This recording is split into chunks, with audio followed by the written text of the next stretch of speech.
Welcome to the Equipped Disciple channel. My name is Rick McClatchy. I will be your host. We are here to be and to make disciples of Jesus, and we do that through daily devos, through Sunday sermons, and through other discipleship resources. We are here to equip you to be an equipped disciple. All right, welcome into another day of your daily devos. I'm Pastor Rick, and we're jumping into the book of, drumroll please, the book of Genesis. The book of the beginnings, in the beginning. So, man, it's going to be a really fun journey. We got 50 chapters to cover, so, we'll be in it for like 17 years. Just kidding with you.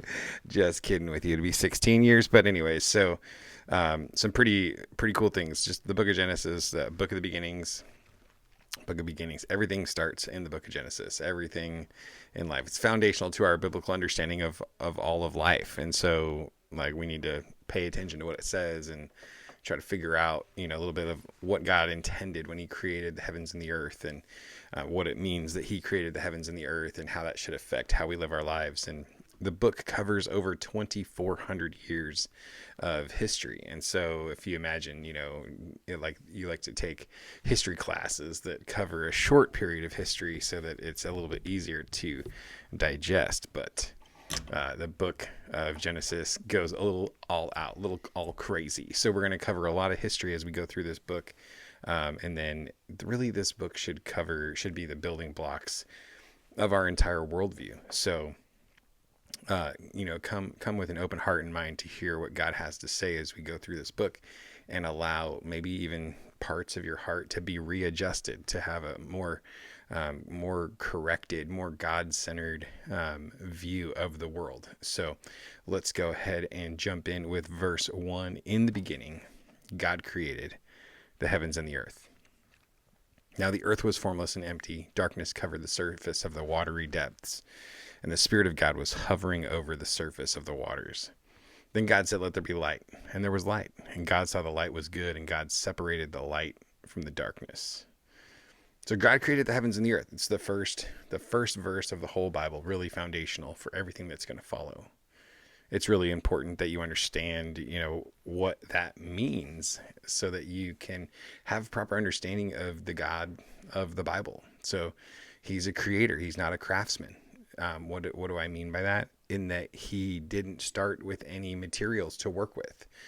Like literally there was nothing, and then he created things. So a craftsman is one that takes raw materials that already exist and then forms them into something useful. God is a creator that started with nothing and made everything. So you could also make a case that he is a great craftsman, because he's awesome everything, right? Because he's God. It feels like an unfair advantage, but so God created the heavens and the earth. God created the heavens and the earth. That means everything comes back to him. He has infinite superior power over everything. Like nothing is out of his control. Everything belongs to him.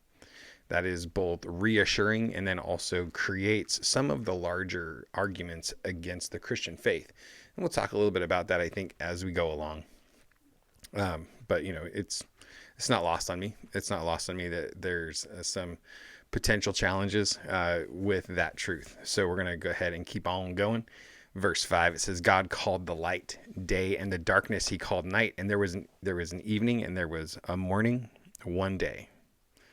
Day one, and so light was created on day one. Then God said, verse 6, let there be an expanse between the waters, separating water from water. So God made the expanse and separated the water under the expanse from the water above the expanse. And it was so. God called the expanse sky. Evening came, and then morning the second day. And it's just interesting that all of this was accomplished by the voice of God, not by the hands of God, not by any tools that he used. It all was created by the spoken word, the voice of God. And so it just pulled my attention over to Psalm 29, verses 1-5. Really, you could read the entire Psalm. It's all awesome. But kind of just for the sake of time, I decided to focus on just 1-5. Ascribe to the Lord, you heavenly beings. Ascribe to the Lord glory and strength. Ascribe to the Lord the glory due his name. Worship the Lord in the splendor of his holiness. The voice of the Lord is above the waters, and the God of glory thunders. The Lord above the vast water. The voice of the Lord in power. The voice of the Lord in splendor. The voice of the Lord breaks the cedars. The Lord shatters the cedars of Lebanon. That's like such powerful language to describe how big and how powerful and how great just the very voice of God is. So everything was created by the voice of God. Then God said, let the water under the sky be gathered into one place, and let the dry land appear. And it was so. And God called the dry land earth, and the gathering of the water he called seas. And God saw that it was good. God saw that it was good, and God saw that it was good. Like, you see that theme popping up all along the way. Then God said, let the earth produce vegetation, seed-bearing plants and fruit trees on the earth, bearing fruit with seed in according to their kinds. And it was so. And the earth produced vegetation, seed-bearing plants according to their kinds, and trees bearing fruit with seed in it according to their kinds. And God saw that it was good. So God established order in creation. He established the things reproducing after their own kind. So you plant an apple tree, you get to expect that you will, you plant an apple seed, you can't expect that you will get an apple tree out of it. You don't have to guess. It's not random. God's established an order and a law, laws of creation, the way that the world works. So he's put principles in place that help govern his creation that really just kind of flow out of his character, right? So God has just begun the process up to this point. We're going to call this the last part of today, just to keep it a little bit from going too terribly long. And we'll cover the rest of the chapter tomorrow. But some of the foundational things that we're seeing here is that God created the heavens and the earth. He is the supreme creator of all of creation. And that can't really be like overemphasized. Like it's so important that we remember who he is and how powerful he is as we approach him.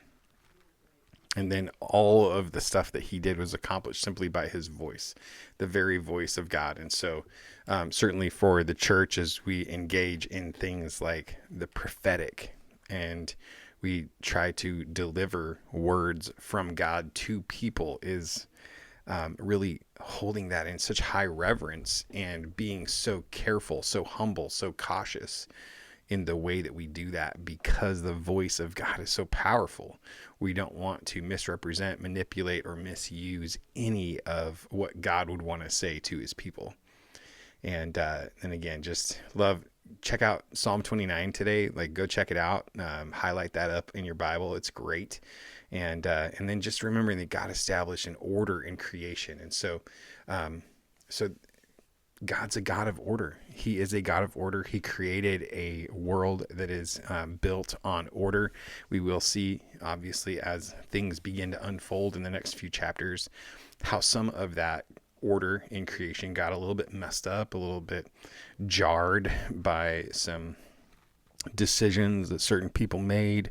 Not going to call anybody out, but the Adam and Eve bus is on its way, right? So anyways, so there is a few things for you to think about and ponder from Genesis chapter 1 verses 1 through 12, and we will tackle the second part of chapter 1 tomorrow. And until then, I just say God bless you, have a great day, and I hope you be encouraged, and I'll see you tomorrow.